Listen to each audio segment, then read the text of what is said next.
Məcidin səsi həyətin sakitliyini pozdu.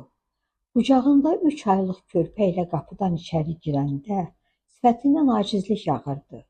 Ay dədə, bu nəzakət it qızı uşağı gətirib atdı üstümə.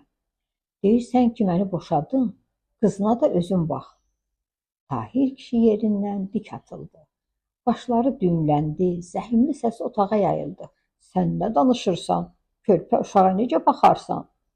Məcid sonra üzünü anasına, daha doğrusu illərdir ana deyə çağırdığı Minaya tutdu. Mən də onu deyirəm də, ay ana. Darvazadan girdi, uşağı otun üstə qoyub getdi. Mən nə tər saxlayım bunu? Evə ağır bir sükut çökdü. Tahir kişi asta səslə dedi. Minaya, day nə edək? Gəlin də kömək edər, baxarsan də. Minaya heç nə demədi. Yüzündə könülsüz bir ifadə vardı. O həyatı boyu ərinin bir sözünü iki eləməmişdi. Yavaş addımlarla yaxınlaşıb, körpəni Məcidin qucağından aldı. Uşaq əvvəlcə dodaqlarını büzdü. Sonra iri qara gözlərini açıb Minayənin üzünə baxdı. Ağ sifətində gözləri gecənin qaranlığında parlayan ulduz kimi işıldayırdı. Minayənin ürəyi yumşaldı. Adı nədir, Məcid? Məcid səsini alçaltdı. Elə rəhmətli anamın adını qoydum. Kifayət. Minayə körpənin yanağını sığallayıb dedi. Yaxşı eləmisən. Böyük qızlardan olsun. Tahir Hüseynov yaşının 60'a haqlamasına baxmayaraq, hələ də vüqarlı görünüşünü itirməmişdi. Hündür boy, enli kürək, ağır çəkili bir kişi idi. Cavanlığında rayonda hamı onun yaraşığından danışardı. Gənclik illərindən təhlükəsizlik orqanlarında işləmişdi. Çətin əməliyyatlarda iştirak etmiş, sərt adamlarla qarşılaşmış, həyatın hər üzünü görmüşdü. Təqaüd yaşı çatsa da onu işdən ayırmırdılar. Çünki Tahir Hüseynov kimi adamlar az tapılar.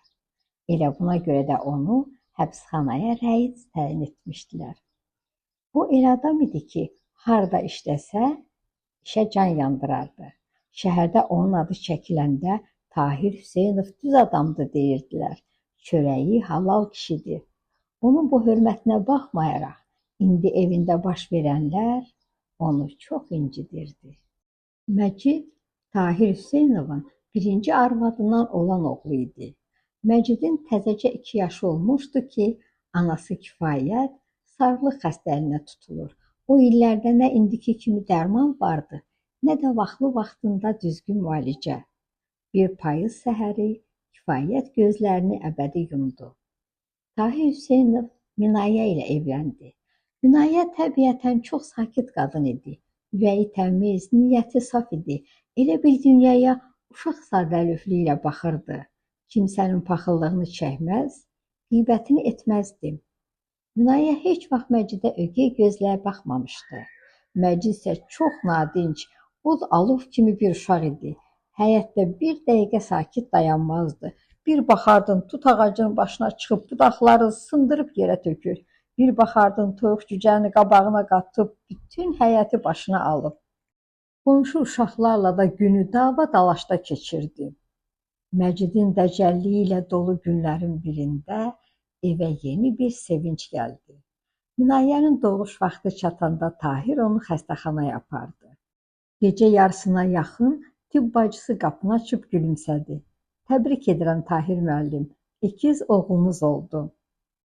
İllər su kimi axıb keçdi. O 2 körpə böyüyüb məktəb yaşına çatdı. Ariflə Asif. Bir-birinə çox oxşasalar da xasiyyətcə fərqli idilər. Amma ikisi də böyük qardaşları Məcidin tam əksi idi. Arif daha çox kitab sevər idi. Xüsusilə tarix kitablarını, hökmdarlar, müharibələr, şairlər. Onun üçün başqa bir dünya idi. Səməd Vurğunun şeirlərini əzbər bilirdi. Asif isə həkim olmağı düşünürdü. İkizlərlə Məcid eyni məktəbdə oxuyurdular. Müəllimlər Ariflə Asifi nümunə göstərirdilər. Məcidin isə oxumaqdan zəhləsi gedirdi. kitabı qarşısına qoyan kimi darıxırdı. Fikri həmişə çöldə qalırdı. Arif ali təhsil aldı, savadlı tarix müəllimi oldu. İşə başlayandan az müddət sonra şəhərdə adı hörmətlə çəkilən müəllimlərdən birinə çevrildi. Sonra isə məktəb direktoru təyin olundu. Asif də öz yolunu tapmışdı. Tibb universitetini bitirib, elə Bakıda da həkimliyə başladı. Amma Məcid başqa cür idi. Hər iki qardaş ailə qurdu, ev-eşik sahibi oldu. Tahir kişi oğullarına baxanda qürur duyurdu. Amma Məcid başqa cür idi. Məktəbi bir tər başa vurandan sonra müxtəlif işlərlə məşğul oldu. Sonra yavaş-yavaş alverə girişdi. Tikinti materialları ilə məşğul oldu. Bir axşam Məcid evə gəlib atasının qarşısında oturdu. Dədə, mən pul yığmışam. Tahir qaşlarını qaldırdı. Yaxşı eləmisən. Bizim küçənin başında bir həyət evi satırdılar, Məmməd Hüseyin əminin evi. Bax, mən onu aldım. Yaxşı eləmisən, Allah xeyir versin. Sonra asta səslə dedi. Mənim də yaşım keçir, evlənmək istəyirəm. Minayə əlindəki stəkanı yavaşca nəlbəkiyə qoydu. Qadın asta səslə soruşdu. Məcid, istədiyin varmı? Hə, ana, bir qız var, qardaşı mənlə işləyir, ondan xoşum gəlir. Tahir kişi dedi, abala kimlərdəndir? Qoy bir öyrənək. Vah, ay dədə, Ariflə Asif evlənəndə heç öyrənmədin kimlərdəndilər. Tahir dedi, onlar başqaydı. O qızların birinin atası bizim kəndcimizdir. Uşaqlıqdan bir-birimizi tanıyırıq. Asif də birinci sinifdən bir yerdə oxuduğu qızla evləndi. Bunların nəyini öyrənəcəkdik? Yaxşı dədə, zarafat etdim də. Minayə dedi, Məcid, nə vaxt desən, biz hazırıq. Tahir dedi, evlən bala, bəlkə əl-ayağın yığışar. Məcid məsələni uzatmadı.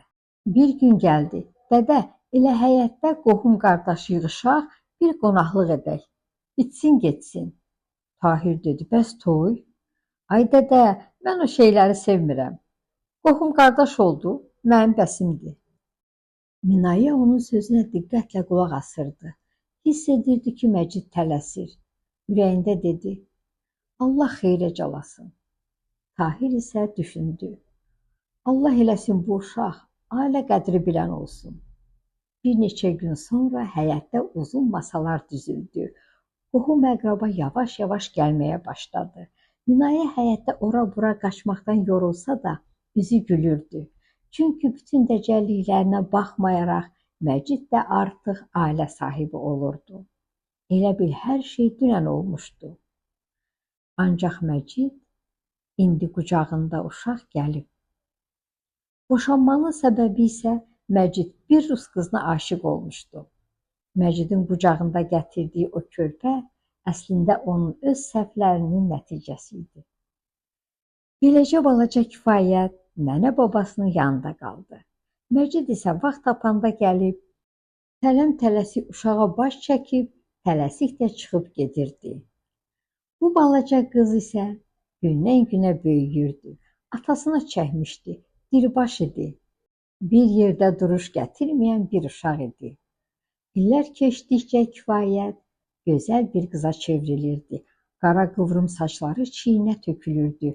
İri qara gözləri elə parıldayırdı ki, bir dəfə baxan bir də dönüb baxmaq istəyirdi. Dodaqları qızıl gülləçəyini xatırladırdı. Məktəb yaşı çatanda Məcid qızı öz yanına apardı. Onun artıq başqa ailəsi vardı. Rus qadından bir oğlu da olmuşdu. Beləcə Kifayət səhərlər Məcidin evindən məktəbə gedirdi. Amma dərs qurtaran kimi yenə nənə babasının yanına gəlirdi. Əmi uşaqları ilə oynayırdı. Onun üçün ailə nənə baba, əmi uşaqları idi. Kifayət 7 yaşına çatanda nənəsi Minayə xəstələndi. Tahir onu şəhərin ən məşhur həkimlərinə apardı. Amma cavab hamısında eyni idi. Xəstəlik artıq son mərhələyə çatmışdı. Bəzən dərd hər şeyi kül edəndən sonra özünü göstərir. Minayə 2 ayın içində saralıb soldu. və dünyasını dəyişdi. Təbii ki, bu kifayət üçün ağır itki idi. Anasız böyümüş qız indi də nənəsini itirmişdi. Xoşbəxtlikdən Arif əmisinin həyat yoldaşı xanım mərhəmətli qadın idi. Özünün 2 qızı, 1 oğlu vardı. Xanım yaxşı bilirdi ki, qız uşaqlarının ana qayğısına daha çox ehtiyacı var. Çalışırdı ki, ona da qayğı ilə yanaşsın. Məcidin rus arvadı Tamara isə onu heç cür qəbul edə bilmirdi. Qadına elə gəlirdi ki, kifayət evdə artıq bir əşyadır. Bir axşam mətbəxdən onun acıqlı səsi gəldi. Məcid, bu vaxta qədər babası gil baxıb da, qoy yenə baxsınlar. Ay Tamara, onsuz da gecədən gecəyə gəlib yatır. Atamdan, qohum qardaşdan ayıbdır. Deyərlər qızına yə durmur. Bu sözləri kifayət yan otaqdan eşidirdi. Balaca ürəyi nazik şüşə kimi içində çatlayırdı. Yorğanı başına çəkib səssizcə ağlayırdı. Axı atam niyə məni çox istəmir, deyə düşünürdü. Bax Arif əmim də, Asif əmim də öz uşaqlarını necə sevirlər. Bəs mənim atam niyə belə deyil? Sonra uşaqlara xas o acı nəticəyə gəlirdi. Yəqin mən pisəm. Bu fikir kifayətin balaca qəlbini kölgə kimi bürüyürdü. Kifayət yaşına görə həddən artıq ayıq uşaq idi. Onun yaddaşı güclü, müşahidə qabiliyyəti isə iti idi. Sanki həyat onu özü vaxtından əvvəl böyütmüşdü. O özünü çox vaxt meşədə böyüyən Maqli kimi hiss edirdi. Hamının içində olsa da heç kimə aid olmayan bir uşaq kimi. Tamaranın onun dəcəlliklərini atasına deməməsi üçün min cür yollar fikirləşirdi. Bəzən sakit dayanıb, bəzən qadının işinə kömək edir, bəzən də görünməməyə çalışırdı. Çünki bilirdi ki, Məcid hirslənsə, sabah məktəbə bufet pulu verməyəcək. O balaca ürək artıq haqq hesabla yaşayırdı. Hansı sözün cəza gətirəcəyini, hansı vaxt susması onu qoruyacağını öyrənmişdi. Məcidin bütün diqqəti Tamaraya və oğluna yönəlmişdi. Kifayət bunu anlayırdı. Evə girəndə səssizcə ayaqqabılarını çıxarır, otağına çəkilir, dərslərini oxuyur, sonra da başını yastığa qoyub sakitcə yatırdı. Amma bu balaca qızın içində bir sual oyaq qalırdı. Görəsən insan öz atasının evində niyə özünü qonaq kimi hiss edir? İllər ötüb keçdi, Kifayət artıq 9-cu sinifdə oxuyurdu. Bir gün qəfil xəbər kimi nəzakət gəldi. Arif müəllimin qarşısında oturub ağladı. Qızımı görmək istəyirəm. O vaxt 18 yaşım vardı. Məcidə qarşı içimdə böyük inciklik vardı. O məni rus qızına görə atdı. Bu vaxt qapı açıldı. Kifayət məktəbdən qayıtdı. Çantasını çiynindən aşırmamış Arif əmisi onu yanına çağırdı. Kifayət, diqqətlə qulaq as. Bu qadın sənin anandır. Kifayət dinmədən qadına baxdı. Qarşısında kök, qırmızı yanaq bir qadın dayanmışdı. Onun böyüdüyü əmisinin ailəsi ziyalı ailəsi idi. Bu qadın isə aşpaza bənzəyirdi. Nəzakət ona baxıb dedi, ay qızım, nə gözəl qız olmusan. Kifayət isə artıq beynində öz hesab dəftərini açmışdı. Soyuq və ehtiyatlı düşünürdü. Bu qadın mənə nə verə bilər? Təki Tamaranın əlindən qurtarım. Sonra qəfil ürəyindən başqa bir fikir keçdi. Birdən yenə məni atar. Arif əmisinin səsi onu fikirdən ayırdı. Kifayət, nə oldu sənə? Heç əmi, biraz çaşdım. Nəzakət asta səslə dedi. Bilirəm qızım, sənə asan deyil. İndi mənim ailəm var. Sənin 2 bacın, bir qardaşın var. İstəsən səni onlarla tanış edərəm. Kifayət bunu eşidəndə ürəyində dedi. Of, yenə uşaq. Evdə biri var da, Məcidin sevimlisi. Bunda isə 3-ü birdən.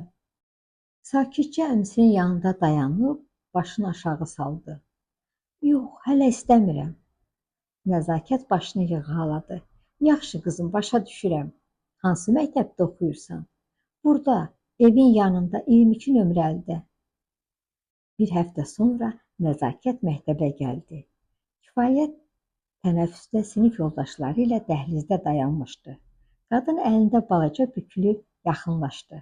Salam qızım. Kifayət astadan dedi, salam. Nəzakət əlindəki bükülünü ona uzatdı. Sənə qoğal və badambura gətirmişəm. Özüm bişirmişəm. Kifayət bükülünü açdı. Olar indi yeyim? Hə, əlbəttə qızım. Kifayət elə bir çoxdan idi ac idi. Qoğalları, badamburaları tələsik yeməyə başladı. Tamara səhər evdə yenə dava salmışdı. Kifayət incik halda evdən ac çıxmışdı. Məcid də hirslənib bufet pulu verməmişdi. Ona görə səhərdən ac idi. Bu pay lap göydən düşmə oldu. Kifayət son tikəsini yeyib, əlini silərkən bir anlıq fikrə getdi. Bəlkə bu heç pis adam deyil. Qızım, indi özümün işim var. Yaxşı qazanıram. Bax, bu şirniyyatları sifarişlə bişirirəm. Görürsən necə dadlıdır. Adamlar növbəyə yazılırlar. Qazancım yaxşıdır. Yoldaşım da fağır adamdır. Dülgər işləyir. İstəsən səni bir dəfə apararam. Həyət evimiz var. Bacılı, qardaşınla tanış olarsan. Bağışla məni qızım. Mən səni atmazdım. Onda çox gənc idim. Ata-anam dedi ki, o səni rus qızına görə atdı, sən də uşağını ver özünə. Mən də əlacsız qaldım. Məcbur etdilər. Nə edəydim? Kifayət ona diqqətlə qulaq asdı. Sonra dedi, yaxşı, bir dəfə gedərəm. İndi isə sağ ol, dərslərimi hazırlamalıyam. Kifayət yol boyu fikrə getmişdi. Beynində Nəzakətin sözləri fırlanırdı. İşim yaxşıdır, qazancım var. Səni bir dəfə bizə apararam. Kifayət öz-özünə kinayə ilə dedi. Nə də olsa doğma anadır. Məni ac qoymaz. O artıq Tamaranın danlağından, Məcidin laqeydliyindən, evdə özünü artıq adam kimi hiss etməkdən bezmişdi. Məktəbin bağlanmasına cəmi 15 gün qalırdı. Uşaqlar dərsdən çox həyət oyunlarından, kəndə gedəcəklərindən danışırdılar. Kifayət isə Nəzakəti gözləyirdi. Çünki Nəzakət demək olar ki, hər həftə onu görməyə gəlirdi. Bugün Nəzakət tək deyildi. Yanında 5 yaşlarında balaca bir qız da vardı. Qız anasına oxşuyurdu. Toppuş qırmızı yanaq. Utancaq Nəzakətin arxasında gizlənib Kifayətə baxırdı. Kifayət qıza baxanda ürəyində bir istilik hiss etmədi. Nədənsə uşaq ona doğma gəlmədi. Heç Nəzakəti də ana kimi qəbul edə bilmirdi. Ona öz xilaskar kimi baxırdı. Ona görə də hisslərini gizlədib gülümsədi. Sən nə yaxşı qızsan, dedi. Nəzakət sevindi. O sadə, savadsız ömrünü zəhmətlə keçirən qadın idi. Ona görə də Kifayətin bu şirin sözlərini saf qəlblə qəbul etdi. Sevindiyindən qızının saçını sığallayıb dedi. Gördün ay qızım, Kifayət səni necə istədi, bundan sonra sənin bacın olacaq. Kifayət bir an susub, ağacların tərpənən yarpaqlarına baxdı. Sonra asta səslə dedi. Az qalıb, məktəb bağlanacaq. Nəzakət elə bir bu sözləri çoxdan gözləyirdi. Dərhal Kifayətin əlindən tutdu. Qızım, fikrin nədir? Gəl mənimlə gedək. Sənə o evdə gözün üstə qaşın var deyən olmayacaq. Bu uşaqların böyük bacısı sənsən.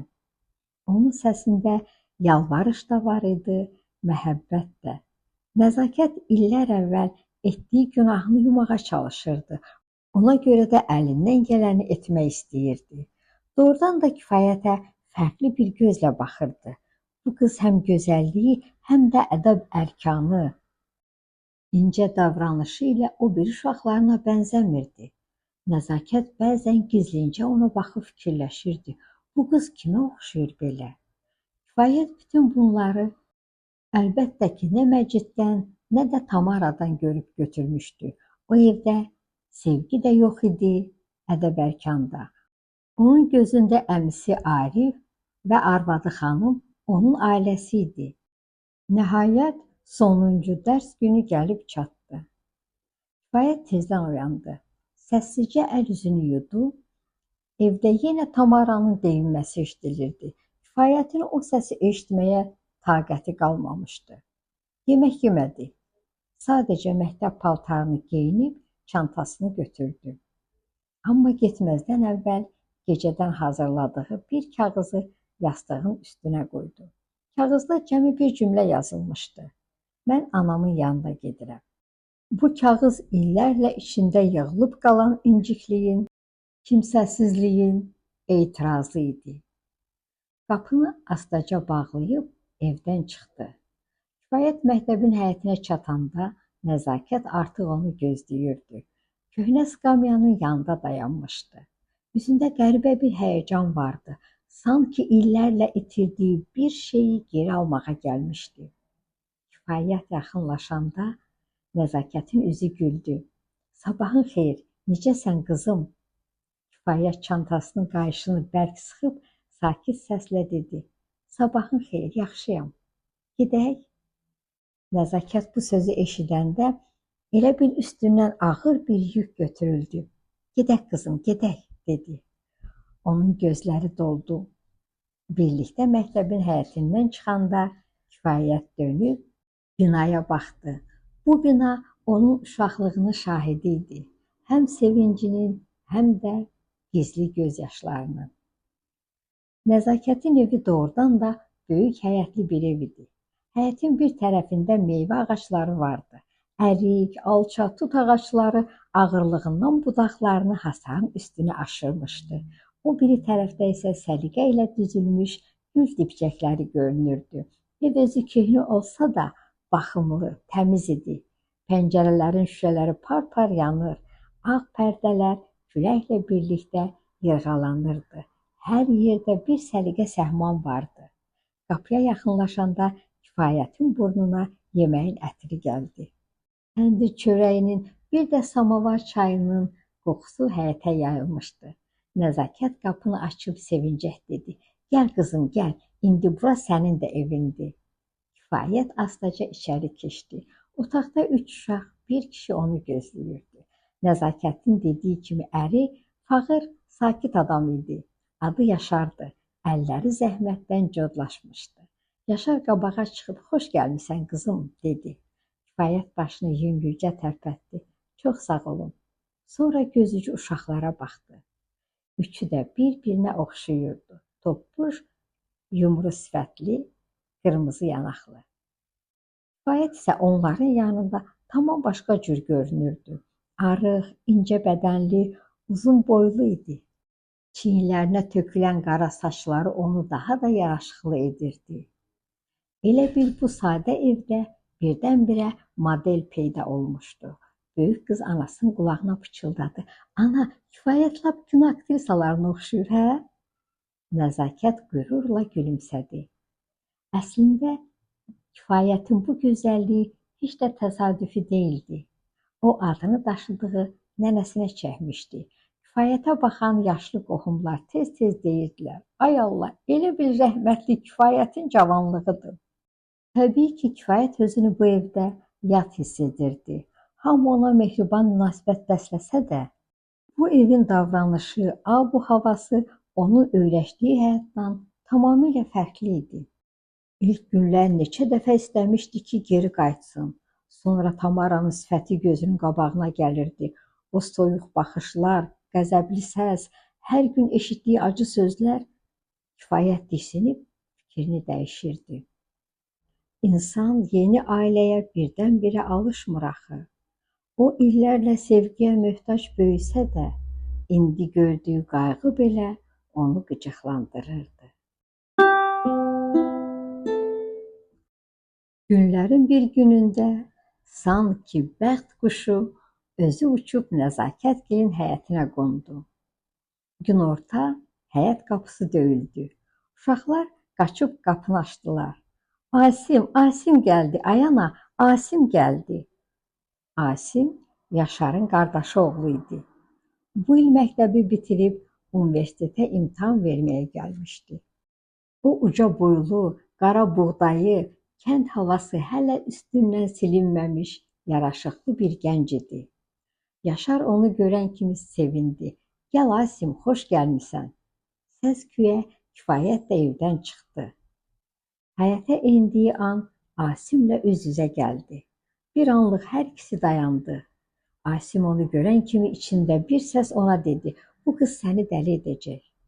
Kifayətin incə siması, sakit baxışları onu yerindəcə dondurdu. Kifayət isə qarşısındakı bu yaraşıqlı uca boylu oğlana baxıb bir anlıq çaşdı. O kim idi? Baxışları niyə belə fərqli idi? Bir ay keçmişdi. Artıq qohum, qardaş, gəlib gedən hər kəs onlardan söhbət edirdi. Asim və Kifayətin bir-birinə olan münasibəti artıq gizli deyildi. Bu sevgi isə adi sevgiyə bənzəmirdi. Asim Kifayətə baxanda ona elə gəlirdi ki, bütün dünya onunkudur. Hər dəfə haycan deyib yanında dayanması Kifayətin içində qəribə bir istilik yaradırdı. Kifayət bu hissə öyrəşməmişdi. Onun ürəyi ilk dəfə idi ki, bu qədər sürətlə döyünürdü. Bəzən Asim yaxınlaşanda nəfəsi daralırdı. Elə bil ürəyi köksünə sığmırdı. Ata-ana sevgisi görməyən bu qızcığaz üçün Asimin sevgisi tamam başqa bir şey idi. Elə bil illərlə içində yığılan boşluq yavaş-yavaş dolurdu. Kifayət bəzən gecələr yatanda öz-özünə pıçıldayırdı. Demək belə də olurmuş. Və o anlarda özünü dünyanın ən xoşbəxt insanı sanırdı. Asim universitetə qəbul olunmuşdu. Qış tətilində əmisinə dedi: "Əmi, icazə verin Kifayəti də özümlə kəndə aparım. Atam, anamla tanış olsun." Yaşarla Nəzakət bir-birinə baxdılar. İkisi də bunu çoxdan istəyirdilər. "Gedin," dedilər. Səhəri gün onlar yola düşdülər. Kəndə çatanda Asimin ata-anası, yaxın qohumları hamısı həyətə yığışmışdı. Kifayət salam verdi. Hamının gözü onda qalmışdı. Qadınlar onu dövrəyə alıb sual yağışına tuturlar. "Neçə yaşın var? Yemək bişirməyi bacarırsan? Yorğan döşək çırpmağı Nəzakət sənə öyrədib? Təhsilin var?" Kifayət cavab verdikcə yaşlı qadınlar razı halda başlarını tərpətdilər. Sonra Asimin anası gülümsəyib dedi: "Biz razıyıq, Allah xeyir versin." Asim bu sözü eşidən kimi sevincini gizlədə bilmədi. Dərhal dedi: "Ay ana, olar indi biz burdaykən nişanlanaq?" Atası gülümsünüb dedi: "Tələsmə bala, bir məsləhətləşək. Yaşarı da Nəzakəti də çağıraq." Şəhərə xəbər göndərdilər. Yaşarla Nəzakət də gəldi. Hamı bir süfrə başında oturdular. Söhbət uzandıqca uzandı. Amma hər kəsin ürəyi eyni sözü dedi: Allah xeyir versin. Sonra nişan üzükləri alındı. Doğmalarının alqışı altında Asimlə Kifayətin barmaqlarına üzüklər taxıldı. Kifayət barmağındakı üzüyə baxıb gülümsədi. Bir vaxtlar özünü heç kimə lazım olmayan bir adam hesab edirdi. İndi isə hər şey dəyişib. O bir ailənin arasında özünü doğma və dəyərli hiss edirdi. Səhər tezdən hamı yola hazırlaşırdı. Nəzakət dedi: "Uşaqlar tələsin, avtobusa gecikməyək." Kifayət bir anlıq dayanıb ona baxdı və elə o anda ürəyində ağır bir həqiqəti anladı. Bu qadını sevə bilməmişdi. Nəzakət dəridən qabıqdan çıxırdı ki, illərin günahını yusun. Ona ana olmağa çalışırdı. Yeməyini bişirir, xəstələnsə başını üstünü alır. Hər baxışında sanki məni bağışla deyirdi. Amma Kifayətin içindəki o buz ərimirdi. Kifayət öz seslərindən qorxdu. Bütün yol boyu pəncərədən çölə baxdı. Elə bil o boz yolların içində nəsə axtarırdı. Amma tapa bilmirdi. Kifayət şəhərə qayıdandan sonra tamam dəyişmişdi. Kənddə gözlərinin içi gülən, hər sözə sevinç qatan o qızdan əsər əlamət qalmamışdı. Evdə bunu hiss etdilər. Bir axşam Kifayət sakit səslə dedi: "Asim, deyəsən axı biz tələsdik." Asim elə bil ürəyindən vurdular. "Bu nə deməkdir? Axı sən Deyirdin ki, məni sevirsən. Mənim səni nə qədər sevdiyimi bilirsən, Kifayət. Kifayət gözlərini yerə dikdi. Bəlkə bu həqiqi sevgi deyil. Bəlkə sən öz sevgindən əminsən, amma mən bilmirəm, sevməyi bacaracağam ya yox. Mənə vaxt ver, Asim. İmtahanlara hazırlaşım. Universitetə qəbul olum, sonra. Asim dərindən köks ötürdü. Mən sənə nə deyirəm ki, əzizim, oxu, əlbəttə oxu. Amma sən özünü qəribə aparırsan. Kifayət sakitcə cavab verdi. Ax, səndən vaxt istədim. Bu o deməkdir ki, özünü suallarla yorma. O gündən sonra 4 ay Kifayətin kitab əlindən düşmədi. Səhərə qədər dərs oxuyurdu. Bəlkə də o yalnız universitetə yox, öz taleyinə də hazırlaşırdı. Nəhayət imtahan günü gəldi. Həmin günlər Kifayətin həyatı kimi ağır, həyəcanlı idi. Cavablar çıxanda isə evdə hamı onu təbrik edirdi. O yüksək balla universitetə qəbul olmuşdu. Evdəkilər onu qucaqlayır, sevinirdilər. Sonra Asim asta addımlarla Kifayətə yaxınlaşıb, gördün, mən sözümü tutdum, dedi. İndi də sən öz sözünə əməl et. Kifayət barmağındakı üzüyə baxdı. O üzük elə bir boynundan asılmış bir yük idi. Sonra Asimə baxdı. Dodaqlarında anlaşılmaz bir təbəssüm yarandı. Mən də sözümü tuturam, dedi. Asim kəndə xəbər göndərdi ki, toya hazırlaşmağa başlasınlar.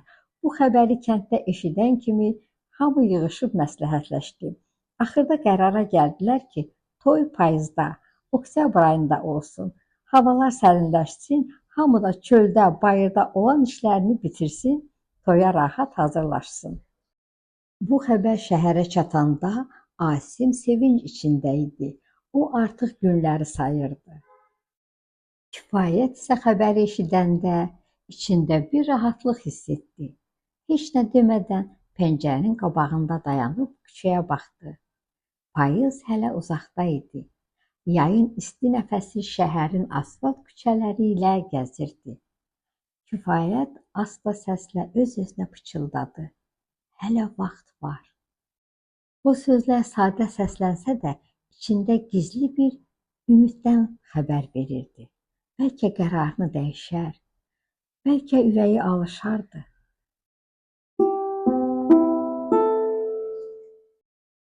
Kifayət universitetin həyətinə girəndə qoca ağacların yarpaqları yüngülcə xışıldayırdı.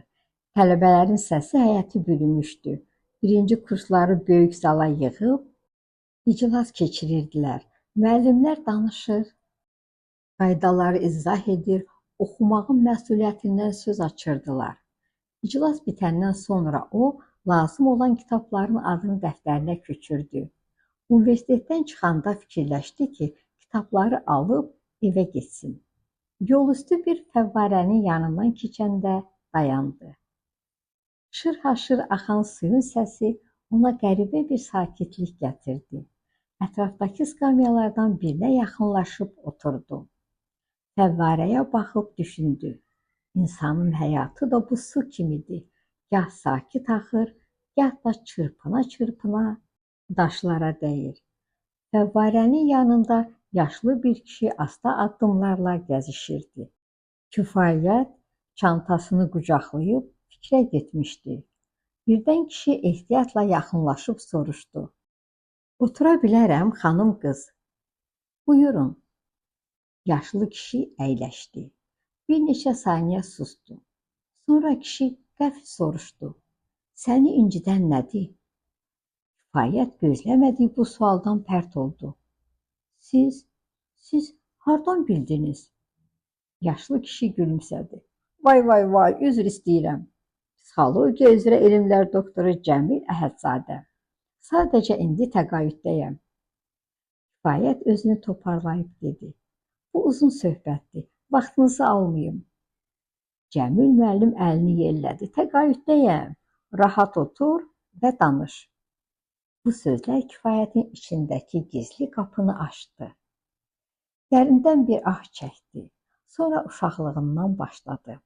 Atasından, Tamaradan, nənə-baba evindən, anasına olan incikliyindən, Asimdən, onu çox sevdiyindən, lakin qorxduğundan hər şeyi danışdı. Cəmil müəllim sakitcə gülümsədi. Elə bu? Sonra özü ciddiləşdi. Qızım, bax, sən kirpi kimi qıvrılıb yıxılmısan. İçində də ağrı, acı, inciklik. Bəs sənə necə kömək etmək olar? Kifayət başını yerlədi. Bilmirəm. Sən içindəki nifrəti unutmaq üçün sənə uzanan əldən möhkəm yapışmalısan. Sənin içində böyük bir qorxu var. Birdən yenə məni aldadarlar, yenə atarlar. Kifayət gözlərini yerə dikdi. Çünki bu sözlər onun içində gizlətdiyi həqiqət idi. Cəmil müəllim davam etdi. Amma bilməlisən ki, bütün insanlar pis deyil. Hər bir adam səhv edə bilər. Səhvini başa düşən adam isə güclü adamdır. Bir dəqiqə susduqdan sonra Cəmil müəllim soruşdu. İndi mənə de görüm, ananla necə münasibət qurmusan? Kifayət utanaraq dedi. Heç necə, sadəcə orada yaşayıram. Bəs qardaş bacıların? Onlarla da salam sağ ol. Cəmil müəllim başını yırğaladı. Qızım, anan səhvini başa düşür. Sən bir anlıq özünü onun yerinə qoy. Qucağında uşaqla ata evinə qayıdır. Amma orada ona dayaq olmaq əvəzinə qorxudurlar, incidirlər, sıxırlar, məcbur edirlər.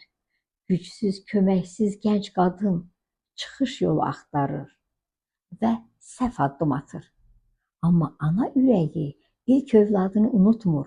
İllər sonra səni tapır, sən isə onu bağışlamırsan. Kifayət sakitcə dayanmışdı.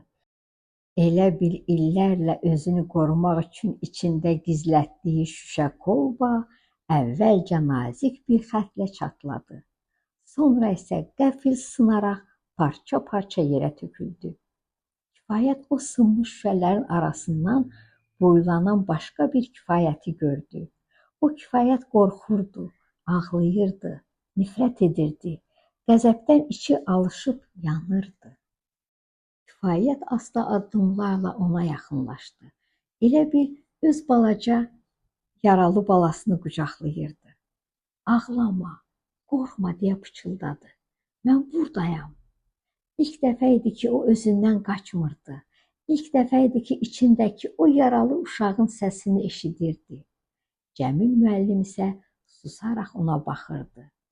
O kifayətin içində baş verən dəyişikliyi anlamağa çalışırdı. Az əvvəl gözlərində donub qalan qorxu indi başqa bir şeyə çevrilirdi. Sanki illərlə əzilən, susturulan bir ruh ayağa qalxırdı. Cəmil müəllim hiss edirdi ki, kifayət artıq əvvəlki kifayət deyil. Onun baxışlarında qəribə bir sakitlik vardı, fırtınadan sonraki dəniz kimi. Amma o sakitliyin altında illərin ağrısı, boğulmuş üsyanı və yeni doğulan güc gizlənirdi. Nə qədər vaxt keçdiyini heç kim bilmədi. Qız donub qalmışdı.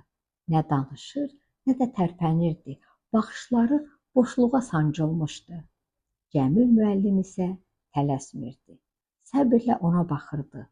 O anlayırdı ki, kifayətin içində ağır bir transformasiya gedir. Bəzən insanın içindəki köhnə mən çatlayıb tökülməlidir ki, yenisi nəfəs ala bilsin. Cəmil müəllim asta səslə dedi. İnsan ən çox özündən gizlənəndə yorulur kifayət. Kifayət gözlərini ona çevirdi. Baxışlarında qəribə bir sakitlik vardı. Elə bil içində uzun illər davam edən fırtına ilk dəfə dayanmağa başlayırdı. Kifayət dərindən nəfəs aldı. Çox sağ olun Cəmil müəllim, siz məni həyata qaytardınız. Yoxsa mən həm özümü, həm də ətrafımdakılar bədbəxt edəcəkdim. Cəmil müəllim sakitcə gülümsədi. Bu gülüşdə anlayış vardı. Yox kifayət, Mən səni həyata qaytarmadım. Mən sadəcə sənə qaranlıqdakı işığı göstərdim. Bu sözlər Kifayətin sinəsinə bir məlhəm kimi yayıldı. O an başa düşdü ki, insanın sağalması birdən-birə olmur. Bu uzun bir yoldur, amma ən çətin addım artıq atılmışdı. Öz dərdindən qaçmağı dayandırmışdı. Kifayət skamyadan qalxdı. İçində qəribə bir əminlik vardı. Cəmil müəllimə minnətdarlıqla baxıb dedi: "Çox sağ olun Cəmil müəllim."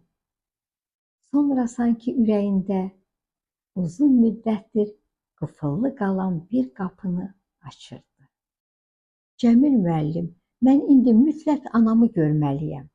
Bu cümləni deyəndə səsi titrədi. Çünki ana sözü onun içində həm sevgi, həm inciklik, həm də yarımçıq qalmış uşaqlıq kimi yaşayırdı. Cəmil müəllim diqqətlə ona baxdı. "Get Kifayət," dedi. "İnsan bəzən ən ağır yükünü demədiyi sözlərlə daşıyır." Kifayət başını yavaşca tərpətdi. Gözlərindəki yaşı gizlətməyə çalışsa da bacarmadı. Bu göz yaşları illərlə daşlaşıb qalmış qəlbini ilk dəfə idi ki, yumşaltmağa başlayırdı. Və ilk dəfə idi ki, taleyinin üstünə gedirdi. Kifayət evə necə gəlib çatdığını bilmədi. Küçələri necə keçdi, qapıya necə yaxınlaşdı, heç biri yadında qalmamışdı. Elə bil onun ayaqları yox, ürəyi gətirmişdi. Qapını astaca açıb içəri girdi. Mətbəxdən gələn un qoxusundan bildi ki, anası xəmir yoğurur. Kifayət onu görəcək, boğazı düyünləndi. Asta səslə dedi: "Ana?" Bu sözlər sanki evin divarlarına toxunub geri qayıtdı. Nəzakətin gözləri doldu. İnanmırmış kimi ona baxdı. Kifayət bir addım irəli gəldi. "Hə, ana." Nəzakət əlini xəmirdən çıxartdı. Özünü saxlaya bilməyib diz üstə çöktü. Hönkürtü ilə ağlamağa başladı. İllərlə içində yığılan ağrı, peşmanlıq, həsrət o göz yaşları ilə axıb gedirdi. Kifayət də onun qarşısında diz çöktü. Anasının xəmirli əllərini tutdu. O əllər övlad dərdindən codlaşmışdı, sərtləşmişdi. Kifayət o əlləri dodaqlarına yaxınlaşdırıb titrək səslə dedi: "Bağışla məni, ana. Sən bu əlləri mənim yolumda kobudlaşdırmısan. Mən isə kör olmuşdum. Bağışla." Nəzakət cavab verə bilmirdi. Sevincindən ağlayırdı. O an dünyanın bütün sözləri mənasını itirmişdi. Ana ilə qızın bir-birinə sarılması hər şeyi deyirdi. Səsə uşaqlar da qaçıb gəldilər. Qapıda dayanıb təəccüblə onlara baxırdılar. Kifayət göz yaşları içində onları çağırıb bərk-bərk qucaqladı. "Siz mənim əzizlərimsiniz." Otaqda heç kim özünü saxlaya bilmədi. Hamısı döşəmənin üstə bir-birinə sarılıb ağlayırdı. Amma bu dəfə o göz yaşlarında bədbəxtlik yox idi. Bu illərlə parçalanmış bir ailənin yenidən bir ürək kimi döyünməsi idi.